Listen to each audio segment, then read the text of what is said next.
Fitzy and Wippa with Kate Ritchie podcast. Let's touch on Russell Brand.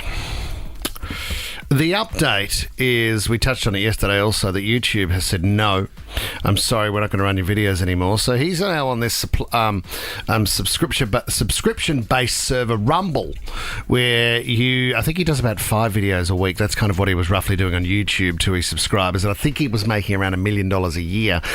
Here you need to subscribe. It's $90 a year if you want to continue to get the Rumble service, the content that Russell Brand is creating. He's gone down the conspiracy theorist road, hasn't he? Well, I mean, it's his version of things, isn't it? I mean, you're right. He's talking about the revolution of the people, which he has for a while. It was funny that I did hear, after all the allegations, someone did make a point that Russell Brand cancelled himself many years ago, probably knowing that this might turn up and resurface on his life, because when he toured Australia, it was out of control. And what he was doing, and I don't disregard any of the claims against him, and what happened behind closed doors. Nobody knows that besides the individuals and Russell Brand, and that will play out in due course. But what happened when he was here in Australia was like nothing I've ever seen or been part of before. I mean, there was one radio station that I worked at, and they deliberately, just because they knew that he was how did he describe himself? Sexaholic? Well, yeah, he was an addict. I mean, he wrote a book about it. He told everybody about it, and he wasn't shy with any of the detail about his addiction and what was going on. So at this one radio station, they hired about 10 models, and he had this security guard, Big Danny, right, that would look after everything. So when Russell Brand walked into the office of the radio station, they all had something like a silver platter, whether it was a bit of food or a cigarette or a shot of vodka, whatever it might have been, being held by these models as a bit of a joke to distract Russell Brand. Big Danny then went around to every model while Russell Brand was doing his interview and got the phone number of the models to see if they'd like to catch up with Russell Brand afterwards. I don't think there were many that said no, and Big Danny then ranked the women that were standing there. Yeah, that was like...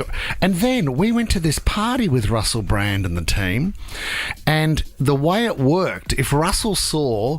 It was before his comedy show. He was doing a stand-up tour, and we went to these drinks beforehand where Russell was there and Big Danny and his team. And it was extraordinary to see what would happen, because all the women, of course, were completely in love with Russell Brand. And he has presence. I'm sure you've met him before, Fitz. But when you're in the room with Russell Brand, it's extraordinary. He's got huge presence. Anyway, Russell Brand would point out a woman that he liked who was probably already looking at him, and then one of Russell's men would go over and go, "Hi, I just want to check, are you here with a husband or a partner?" And if they were, then they would say, "Oh, that's such a shame. Russell really wanted to meet you." Yeah, and 9 times out of 10, the girl would say, "Oh no, that's fine. I'll come with you anyway." And I remember a moment where I think one of his staff went up to this guy, the husband probably of the girl that Russell was then getting to know, and said, "Come on, mate, your night's over. It's time to go. You're embarrassing yourself. Off you go."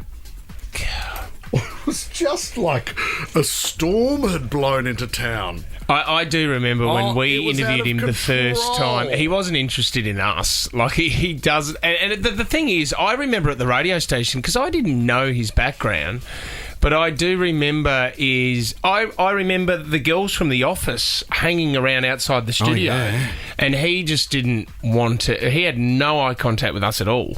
Do you remember that? Not if there was women around. No. And it was that was the whole time. But see, I didn't know the extent that he was going to. I didn't know what was happening. But I just thought he's a ladies' man. But geez, some of the stories that are coming out, especially this Australian woman who said that she went to the toilet and he presented himself in there. Like, it's full on. No, it's way out of line. Fitzy and Wippa with Kate Ritchie is a Nova podcast. For more great comedy shows like this, head to novapodcast.com.au.